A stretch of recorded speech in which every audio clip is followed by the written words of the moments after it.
I'd like to introduce our speaker today, Nancy Ancowitz. Nancy quite literally wrote the book on the topic that we are discussing this evening. She is the author of Self-Promotion for Introverts. She's an adjunct lecturer at New York University. She spent 12 years on Wall Street, where she ran successful marketing programs for multi-billion-dollar businesses, was a vice president at JP Morgan Chase. She's appeared in the New York Times, the Wall Street Journal, and she blogs for Psychology Today.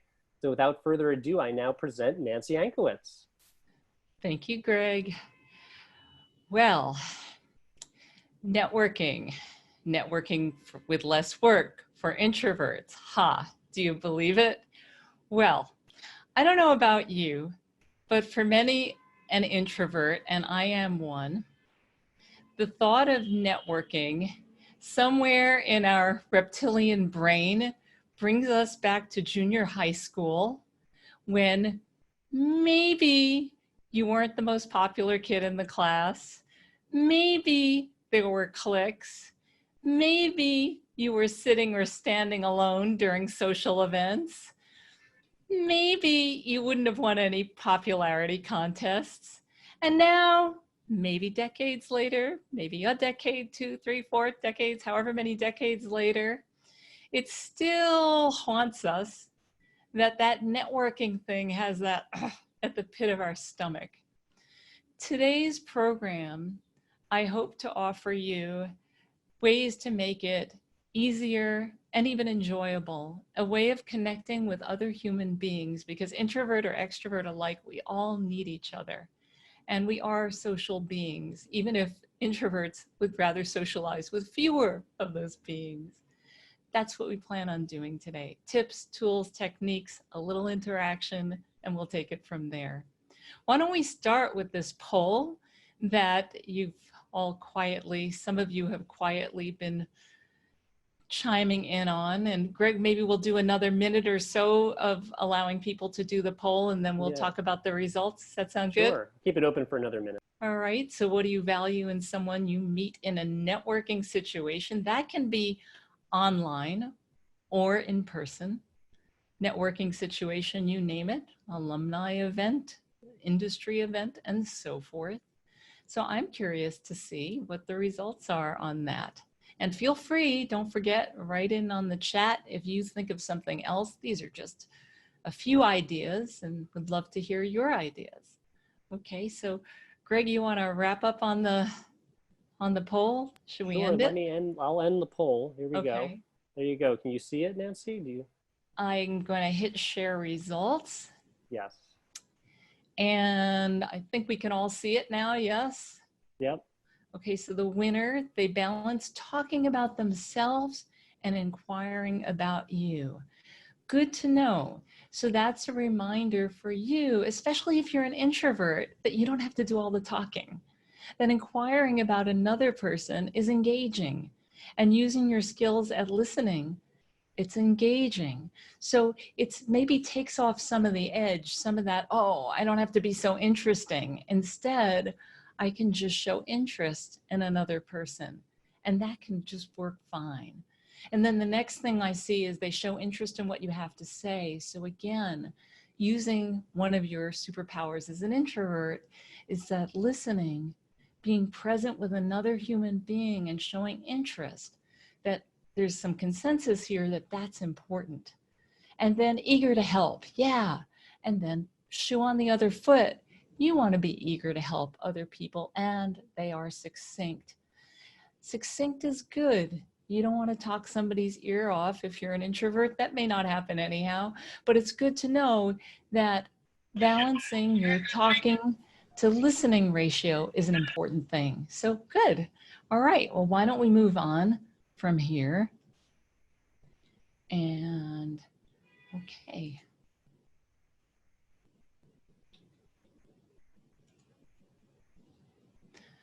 Greg, you want to do the ground rules?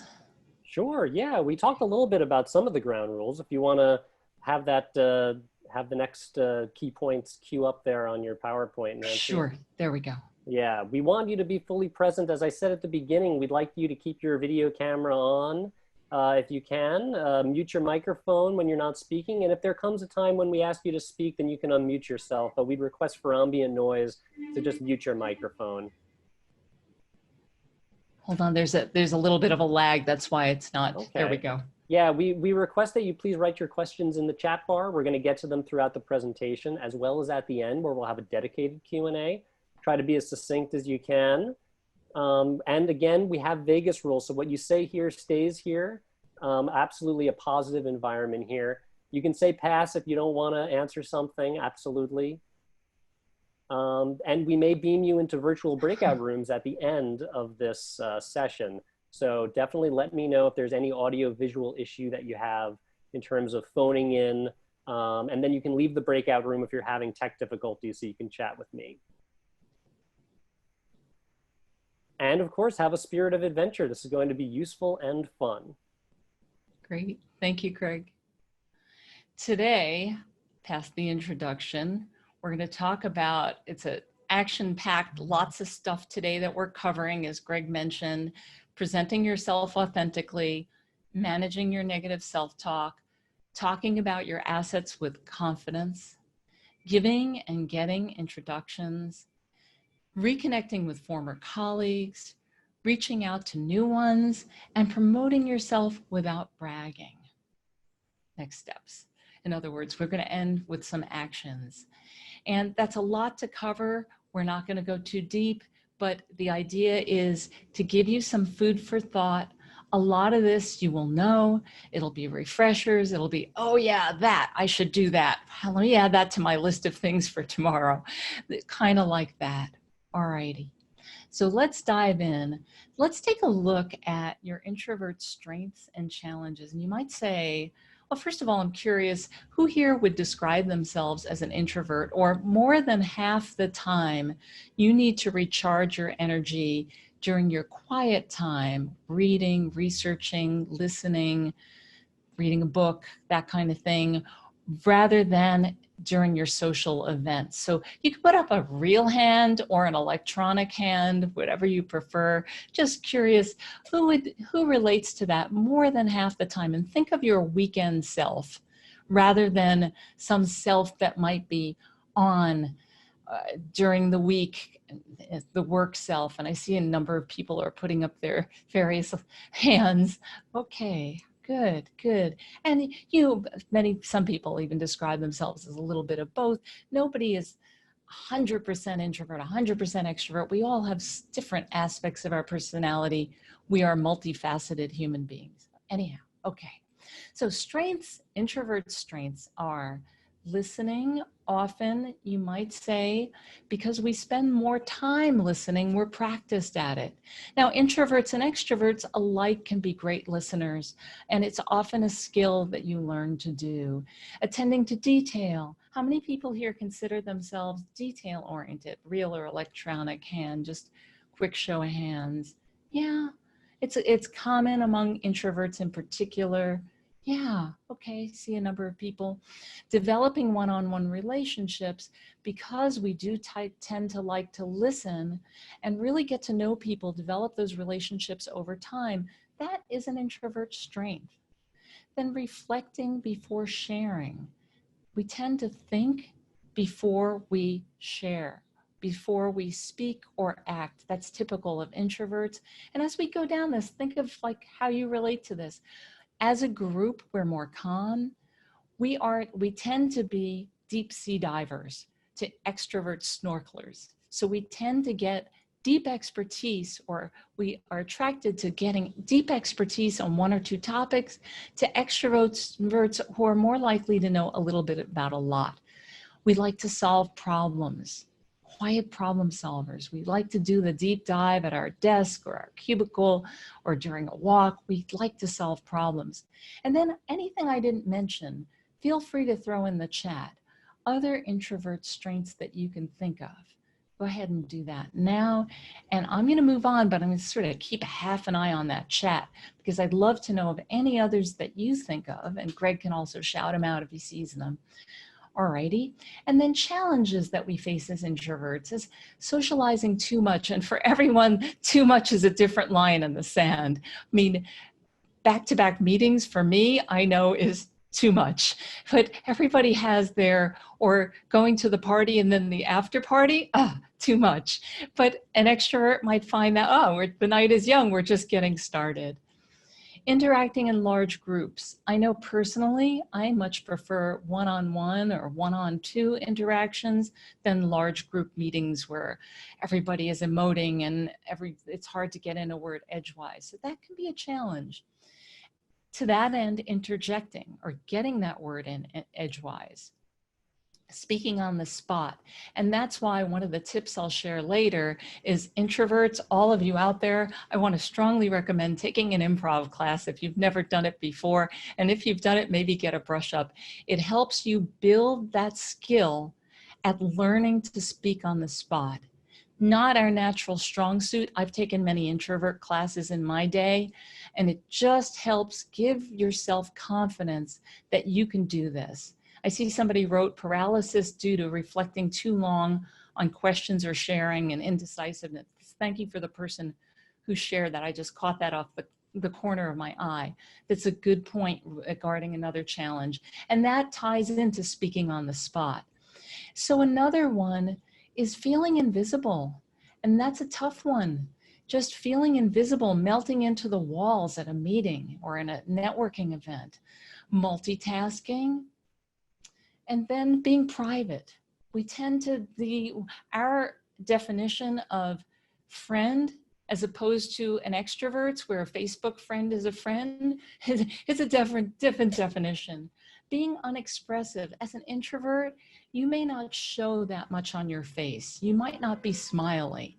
And I often think of an iceberg when I think of an introvert, that we're not showing everything.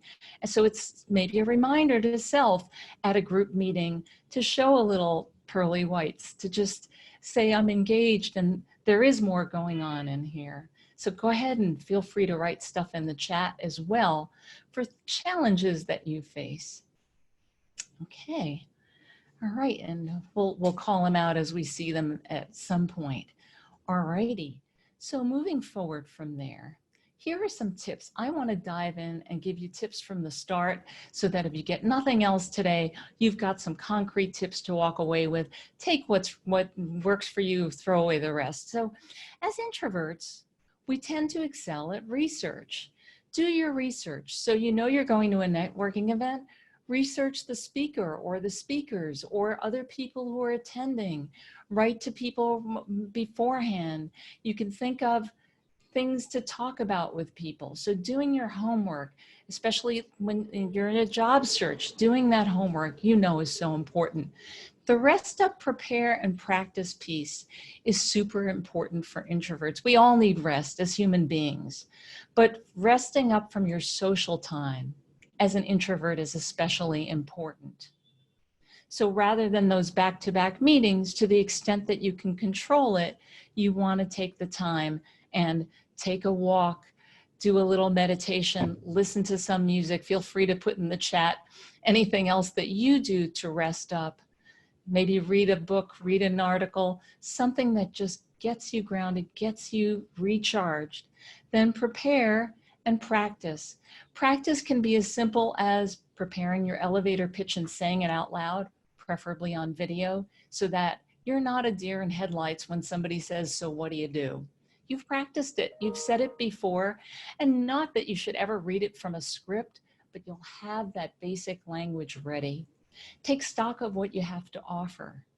So Nancy, we've got a couple of comments here. One person talking about a challenge about being introverted, rumination after social interactions. Oh, sure. And someone said, I thought I was the only one that ruminated. Some solidarity there. Not at all. Consolidarity there, or solidarity there. Yes. Absolutely. Thank you for jumping in so graciously, Greg. What else? Someone also said that music allows them to disconnect, and that music Beautiful. Is their therapy.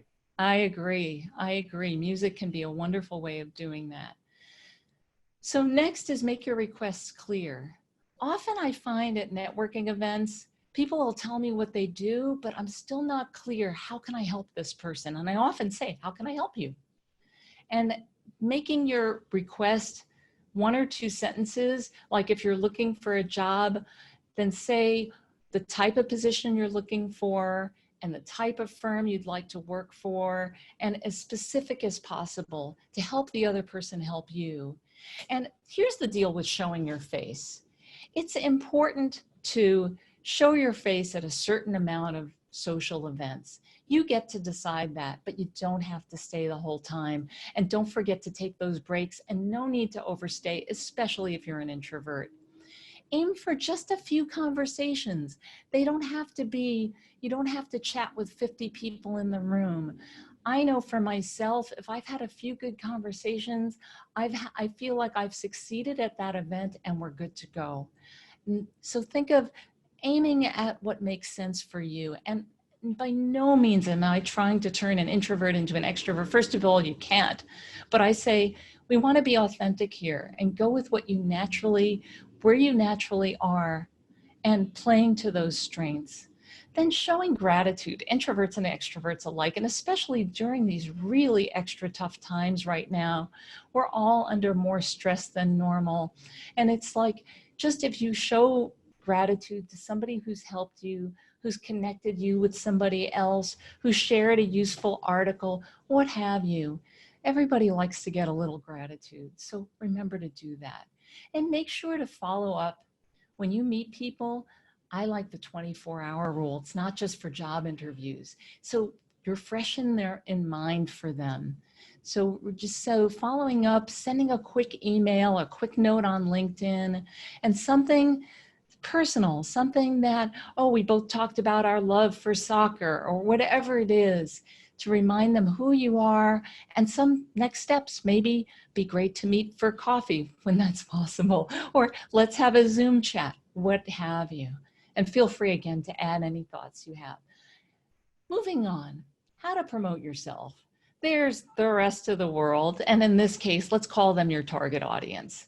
Are these the folks you want to target for jobs, or just build your network within your industry or within your company if you're employed? And then think of yourself. And that middle piece is what we're really talking about when it comes to promoting yourself. What do you have that they need? That's it. The rest is just extraneous. People will be polite and they'll nod and they'll say nice things, maybe, but at the end of the day, what you've got that they need is what it's all about when you're networking. When it comes to presenting yourself authentically, here's a quick exercise, or it could take all day. So I'll just share the grid and you can figure out how to use it later.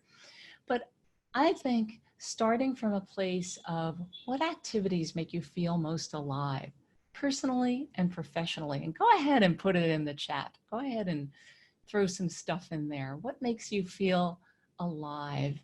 Is it a hobby personally? Is it dancing? Is it swimming? Is it playing chess?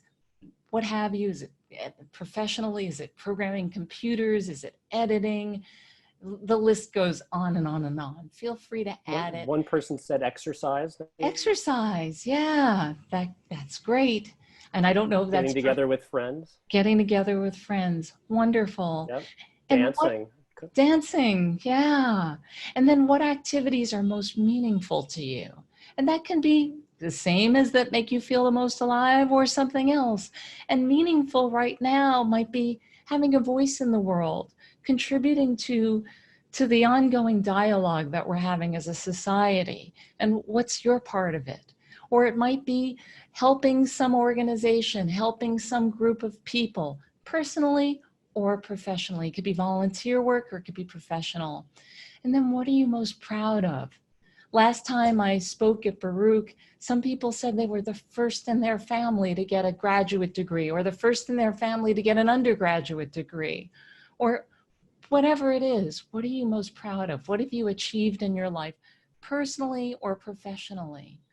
And then what rewards do you seek? It's not only money. There are a lot of other rewards. Go ahead and put them in the chat. What other rewards are there? Some of it is just feeling like you've made a difference in the world or your community or your organization. What are the types of rewards that you seek? We So received think, a lot of people who said they liked dancing and exercise. Makes me think we might have to do an alumni dance event on Zoom or something. yeah. Some of the rewards people are talking about here, we have personal, feeling like I accomplished something, made headway in a goal, professionally, knowing that I helped someone, meaningful, spending time with loved ones, self-actualization and fulfillment, helping others, acknowledgement, Sure. authentic connections in personal life, and acts of service to the community. A lot of great stuff. Beautiful. What a wonderful group of people. I want to get to know this group. So thank you. Thank you for sharing that. It's from that place. I see somebody just typed in helping Helping, others and feeling fulfilled. And Greg, go for it. yeah, helping others and feeling fulfilled. Wonderful. Wonderful. Wonderful. This is the clay that we start with, the foundation that we start with when you present yourself authentically.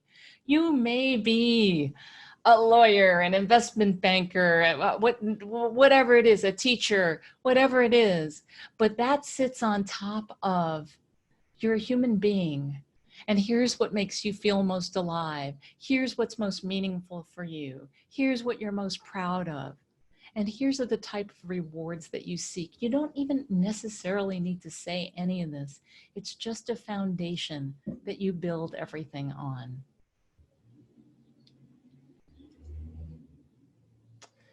Oh, managing that self-talk. We talked about introverts and chatting. There's a lot of chat that goes on between our ears. In fact, introverts seem to specialize in it. Well, we have some, well, let's start with what are some of those messages? Greg, do you want to read these messages, typical messages you might say to yourself? I should be more open, self-disclosing. I'm useless at thinking out loud. There is something wrong with me for being so quiet. My achievements are due to luck. The good news is we have 3 strategies for handling this. Strategy number 1, self-talk rebuttals, and feel free to think of your own right now. You don't necessarily need to share them in the chat. It might be too personal, although you're welcome to. But for instance, your self-talk might be, Greg, you want to share that? I'm flawed for not being the life of the party like Joe. And I'll do the rebuttal. As a deep listener and thinker, I'm strong at building one-on-one relationships over time. And Greg, over to you. I'm useless for not knowing the answer to a question on the spot at a meeting. Oops. I know a lot, but I can't know everything. I'll share what I know and I'll share more later. So affirmations, here goes. You've probably heard of affirmations, and here are some typical examples like you've got this, you earned your seat at the table, you're excited to give this your all. Let's hear some of your affirmations, or let's see them in the chat. What do you say to yourself to keep yourself kind of in a better place? And Nancy, while we were discussing this, someone else chimed in to say that one of their goals is watching someone I helped excel and get promoted. Oh, lovely. So it's a great group here. Great group. Yeah, yeah. So anything else on the affirmations anyone share? And you could just keep thinking of them. And I find people use these as screensavers on their phone or their PC or their computer. They post them on Post-its on their fridge. There are all kinds of ways of keeping them. The idea is to keep positive things about you front of mind. One of the suggested affirmations is, I know my value and my worth. Lovely, lovely. Thank you. And Greg, you're expert at interjecting. Another person chimed in, you have learned something new today. Ah, wonderful. Regardless of how this goes, I will be okay. Yeah, wonderful, wonderful. Okay, so I already asked right in the chat, and you've been doing a great job of doing that. Moving on, avoiding I statements during self-talk. So instead of phrasing them in the first person, phrasing them in the third person. So I see somebody wrote, regardless of how this goes, I'll be okay. Regardless of how this goes, you will be okay. Or I tell myself, why not you when I'm not sure I got that. So I deserve compensation for my knowledge and expertise. So instead you would say, I'll call you Mary. Mary deserves compensation for her knowledge and expertise. This research has shown that putting it into the second or third person, it results in better performances and less rumination afterward than speaking to yourself between your ears in the first person. Just so it's a technique to try. Of course, other than self-talk, there's always stuff within your control and outside of your control. So here's a bunch of things within your control. You can control your skill set, your education, your network, your attitude, and so forth. And feel free to, again, put in the chat. And outside your control, things like the job market, like lately, oof, or internal candidates that might beat you out for a job, ageism, racism, sexism, whoa, your chemistry with the hiring team, and so forth. So there are always things that you can control, and those are the things you ought to control. Things outside your control, you say, I'm doing the best I can, and that's all I can do. Moving on from here, talking about your assets with confidence. I prepared this video when I was working with the Graduate Career Management Center at Baruch, the awesome team there. I adore them. I created this video to help their graduate students prepare their branding statements. And it's a vital thing to do.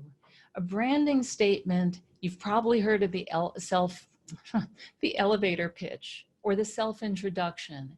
So when somebody says, so tell me about yourself, it's those few sentences.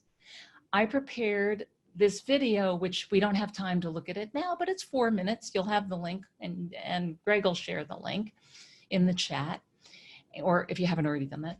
And I'll show you the quick formula is here to how to do this, but it's all-purpose language that you can use both for your LinkedIn, for your elevator pitch, for cover letters, even comes in handy for thank you notes after job interviews and whatnot.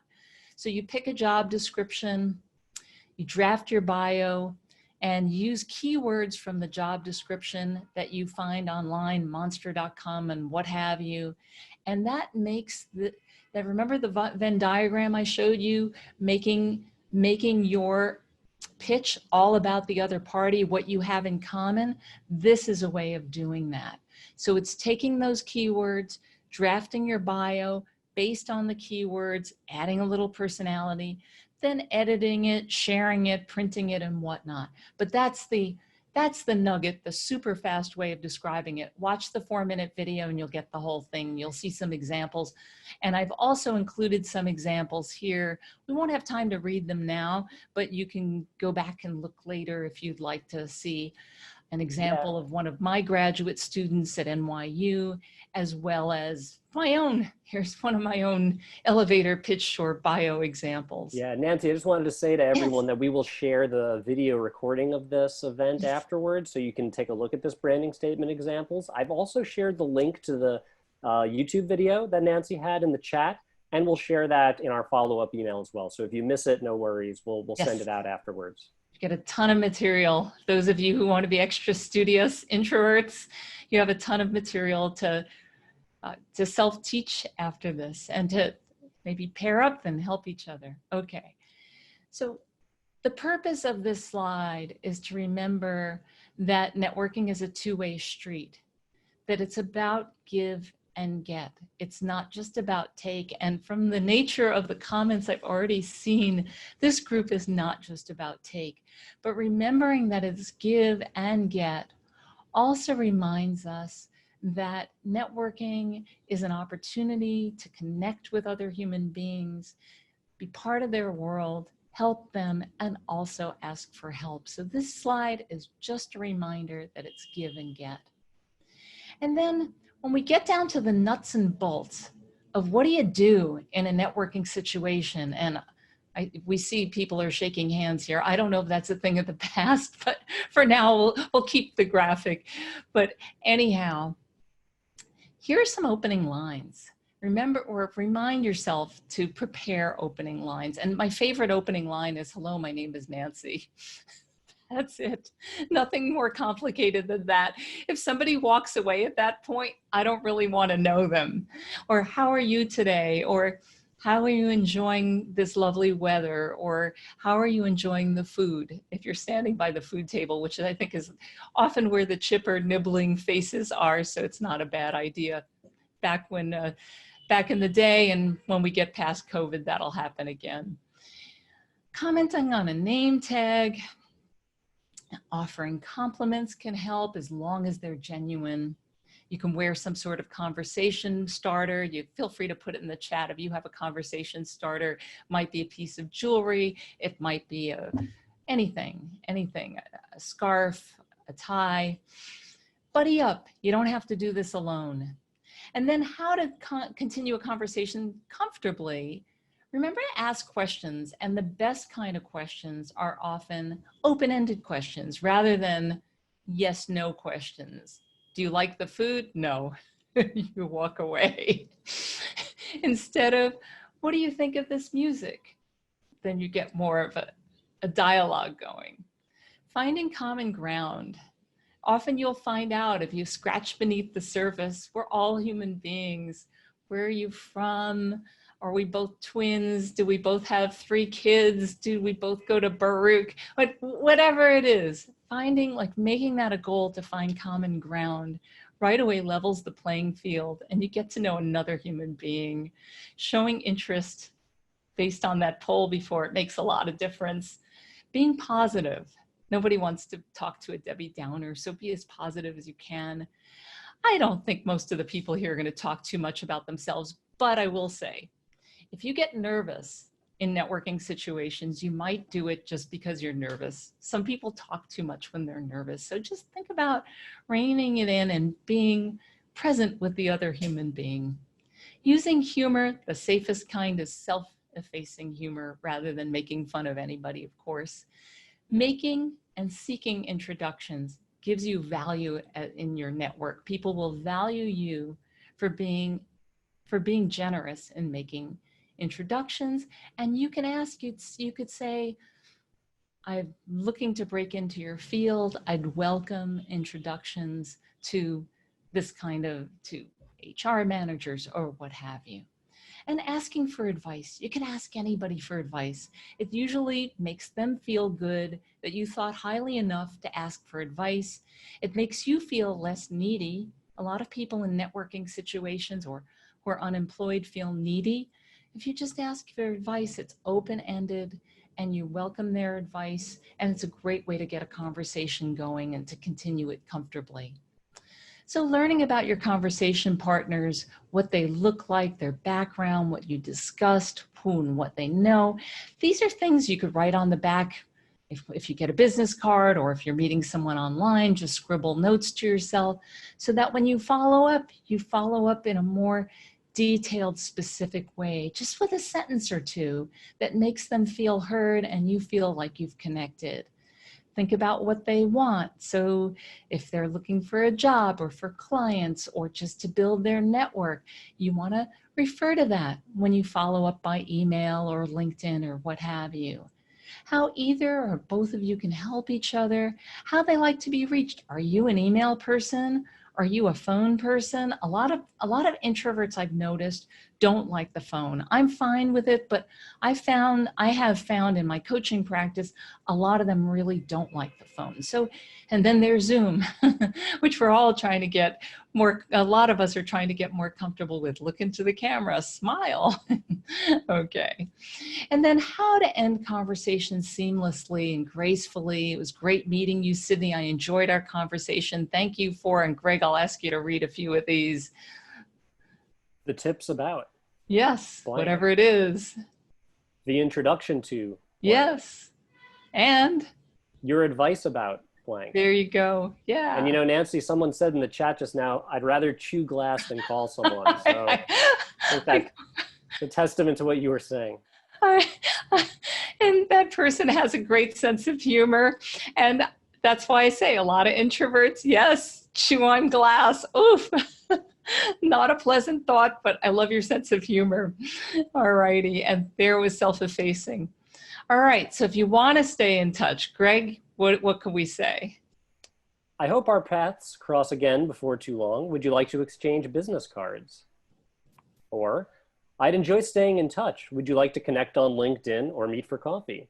Or Yeah. meet virtually for coffee? Yes, virtually. Virtual coffee chats. Yeah. That works. I hope the person who says they rather chew on glass is okay with Zoom. We'll leave it at that. And if you don't want to stay in touch, Greg, what would you say? I'm going to circulate now. All the best on your blank. Right. Okay. And then you want to reconnect with former colleagues. And here's some sample language, which, as Greg said, we'll offer it to you later. And yeah, just the idea is you want to be human with the person. I included the RE or the subject line here, best wishes from Bushwick, learning Spanish now. The idea here is the person may remember that you're from Bushwick, and maybe they'd like to know that you're studying Spanish, something like that. So something that's more specific than just hello or hello from Mary. Usually you don't want to put your own name in the subject line. There's no need. It's usually in your email. And then just a few sentences. That's all we need. And if the ask is, do you want to set up time for a call or a Zoom or a chat or a lunch, what have you, you put that there. And when I said all the best, Jackie, and the signature line information, folks, for business purposes, I'm a fan of always putting signature line information, meaning your email address, your phone number. And the reason I even say email address is that often it gets hidden when the person receives your email. Sometimes they can't see your email address. So you want to have the whole thing there. If you have a website, put your website. If you're employed, then your position and your company name, and so forth. And then here's an example of some language to reach out to new colleagues, ones you've never met. So you've met today at today's Baruch alumni event, Intro to D. Gonzalez. Let's say that this person that you met offered to connect you with their former boss, who I say is D. Gonzalez. So you want to remind them that and thank them for that, and remind them and wish them well on their interview or whatever it is. So you want to make it about give and get.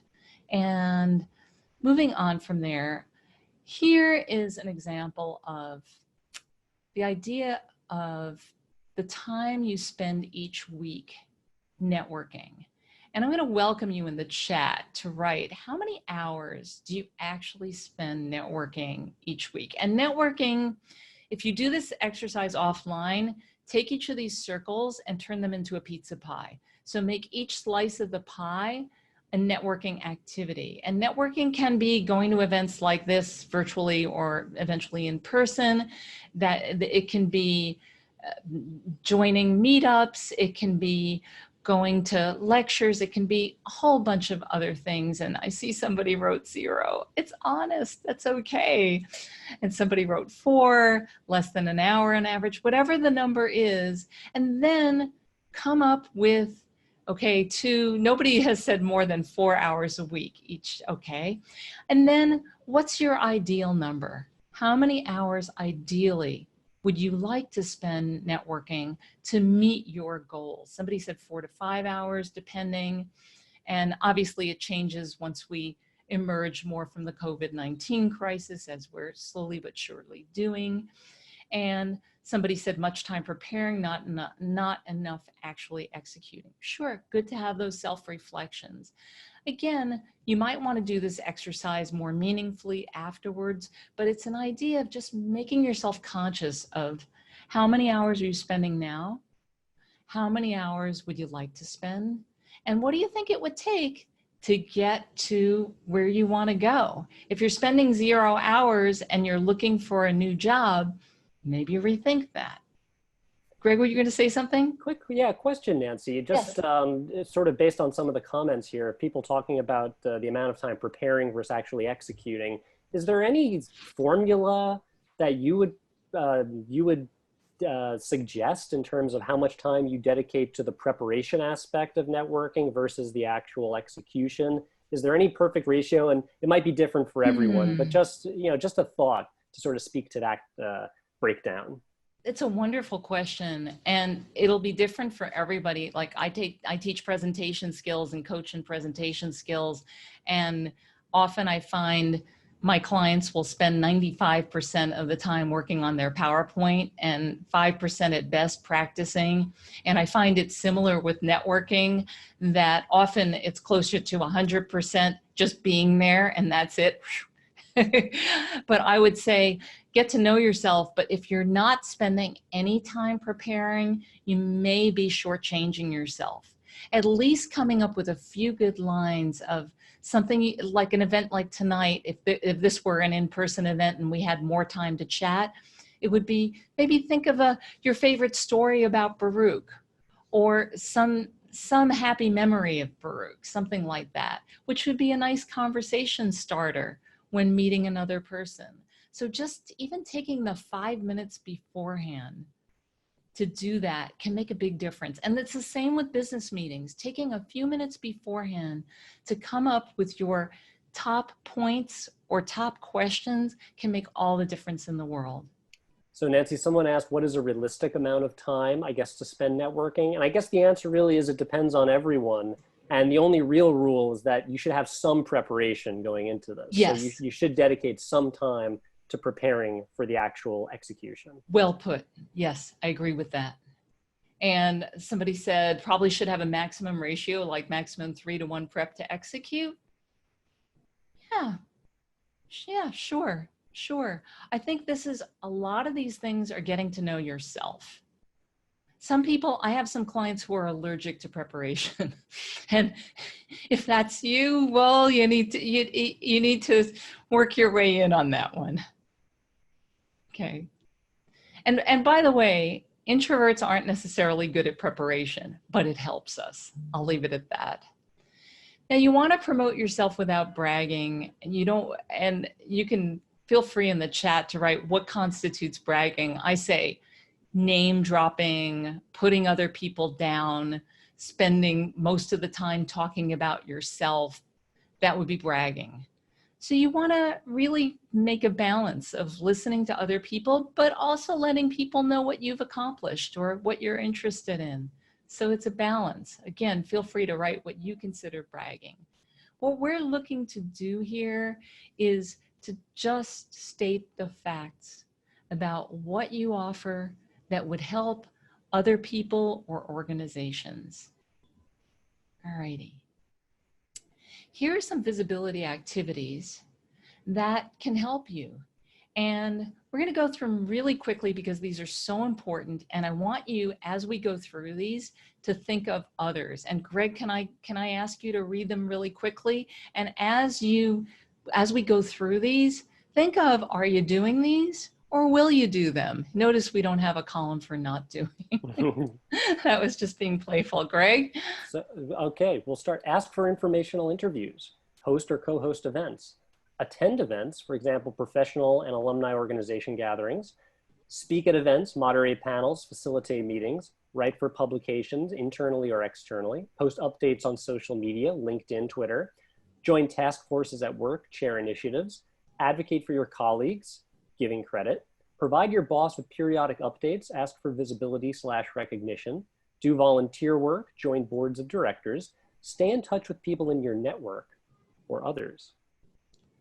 We welcome your others. We're going to move on, but we're still interested in any other thing that you think of that can help you with your visibility. And these aren't all networking, but we're stretching this to more self-promotion and the idea of a marketing mix is that as an introvert, you may want to rely on fewer things that are social events and more that involve writing, more that involve things that you could do from the comfort of your keyboard, and really balancing that with the more social things. In the interest of moving on, remember that networking is give and get. Think about what you can offer. So before you join a networking event, think about, can you offer introductions, information, and so forth, and what you want, and being as specific as possible. And then here are some self-promotion tips. You can get your information. You really want to get your elevator pitch down cold, how you introduce yourself in just a couple of sentences. And remember to make it as targeted as possible. Reminder to take an improv class. Position yourself as a go-to expert. One tip I love from my book, it's somebody named Howard Greenstein, a long-term colleague of mine who's a social media expert. He said, if you want to be known as an expert in ferrets, write about ferrets once a week for 50 weeks. Enough said. I agree with that. Practice talking about your accomplishments. And I say, though you may feel self-conscious on video, there's nothing like video to really see how you come across. And remember to not only talk about yourself, but to toot others' horns. It makes you look good as well, and not to forget to ask for help. Be succinct about your requests. Reminder to ask for advice. Crafting those targeted thank you notes that we touched upon earlier. You want to take that credit without bragging. Get known to be as a networker, a connector. And it's such an important thing. You can do that as an introvert from the comfort of your keyboard. Reminder about signature lines. And this is just a reminder that there are 4 I's. We touched on this before, but 4 I's that you can offer as an introvert. And that is information, invitations, introductions, and insights. And now we're ready for the Q&A. We'd love to hear any of your questions. And Greg, over to you. It looks like you want to say something? Yeah, no, if anyone has questions, please put them into the chat bar and we can address as many as we can. And then, at the very conclusion of this, we're going to jump into breakout rooms to just chat with one another. But first, I'd like to get to everybody's Q&As. So if anyone has questions, even if they're specific to you and your own situation, please put them in there. It's a great opportunity to chat with a career coach directly about a topic that might be impacting you specifically. You might wonder something about how to position yourself or what to do in this virtual environment or anything at all. And if you don't have any questions, we'll move on, but we give it a few more seconds, Greg? Yeah, Nancy, just in terms of what you just mentioned, this new environment we're currently living in, just a question I have, just in terms of follow-up with people, what is your personal recommendation for how you can sort of regiment yourself to follow up with people on a regular basis? What are some key methods to sort of keep yourself honest on that regard? Sure. Well, I say, again, back to the 24-hour rule. If you meet somebody tonight, let's say in your breakout room, as a for instance, you want to jot down a few notes about them. And assuming you've exchanged information, LinkedIn, email, or what have you, text, WhatsApp, however they like to be reached, you follow up within that 24 hours. And I would say every day you want to follow up with somebody, check in with people. A lot of people have been having a really rough time for the past few months. And check in, just how are you doing? Check in with old colleagues. Most people will feel good when you do that. We got an interesting question here. What's the best way to network through Zoom? Should you send a private chat message to someone? To network through Zoom, meaning, I'm wondering what they mean. Like on something like today, yes, I think you could send a private chat. You can send somebody a private chat. If you say, hey, we took that class together, would love to connect with you. Or if you're in a breakout room, obviously. But yeah, you can do that. Or if the host is publishing the list of attendees, you can reach out to them on LinkedIn and say, hey, I see we both attended this Networking for Introverts event and would like to have a dialogue with you and explore how we can give and get. We do have a few questions that I want to make sure we get to answer before we conclude. So we'll go back to talk about some of the questions that went unanswered. So we were talking about what should new graduates do without typical networking events. Maybe we want to just wrap that one up, Nancy. Oops, I don't hear you, Nancy. Are you on your phone? How about this? Okay, yeah, there we go. I hear you. I had to Plug it in. Okay, there we go. So yeah, we were discussing what new graduates can do without typical networking events at their disposal now. Maybe we'll wrap that one up. Oh, yes, yes. What I had started to say before yes. You want to definitely rely on as many informational interviews or coffee chats, virtual or not, as you can. You want to really build relationships with people. Alumni are a great start because that's a good club that you belong to.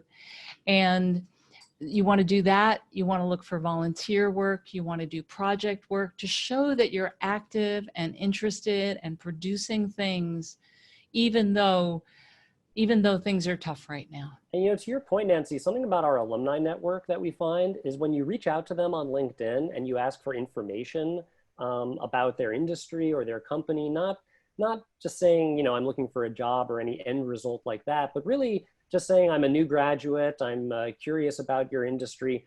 The response rate is pretty good. Our alumni like to answer the call and provide information for things like that. So if you take that approach to when you reach out, we find that that's a pretty nice way of getting alumni to respond.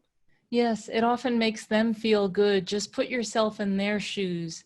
That my sense is from the chat that a lot of you are generous human beings and you'd like to help others. So give them an opportunity to be generous and helpful to you. And I'm curious about the conversations that went on in the breakout rooms. But do we have any other questions first? We do have a few more questions. So let's just cover a few more of these questions. Please, and then we can talk a little about the breakout rooms.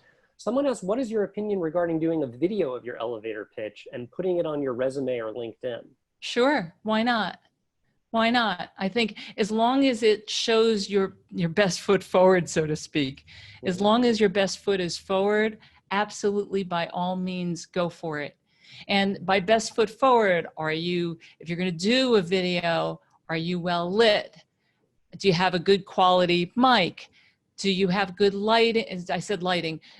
Are you well centered? The whole thing. How's your voice coming across? Are you doing a lot of ums and ers? How's your posture? Yeah, exactly. All that stuff matters. Are you being succinct? All that stuff matters.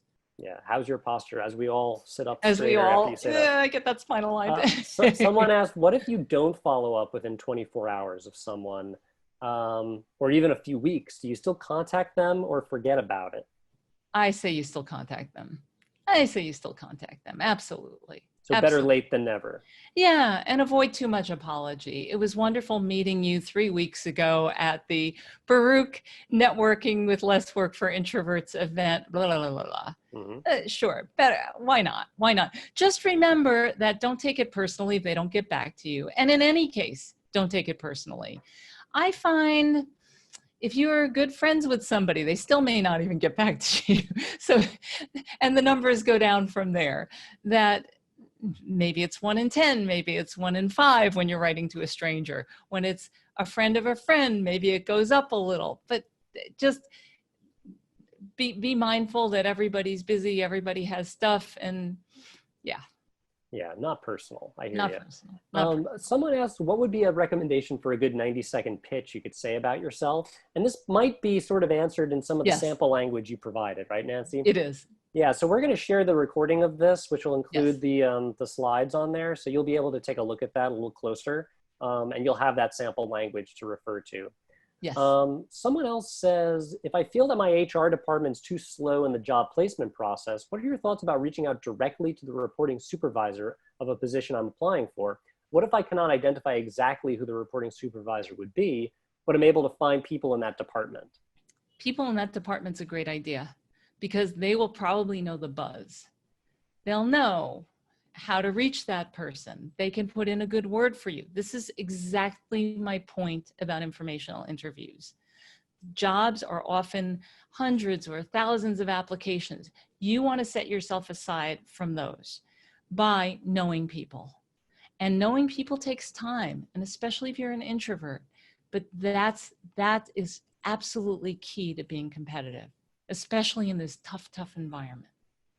You know, with the last little bit of time we have remaining, I invite you to ask questions about the breakout rooms. And I'm actually going to launch the final poll here about sort of what we want to do, as a result of today's program. I'm going to relaunch this. So you Okay. guys can feel free to take this poll.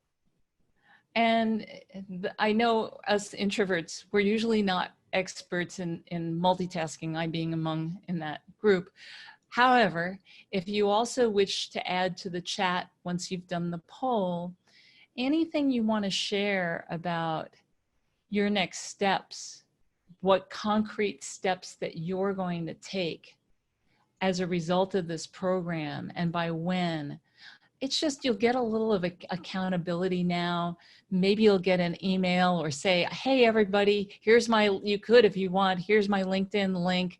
I welcome you to send me a nudge. How did I do against my reaching out to 3 alum? And that would count as one of them.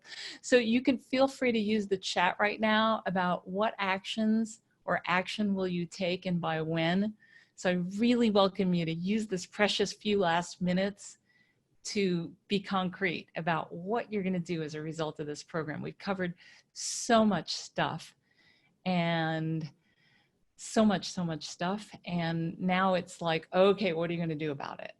Do you want me to end the poll, Nancy? Shall we? I think we've got 70% voted, 73 going once, going twice. What do you think?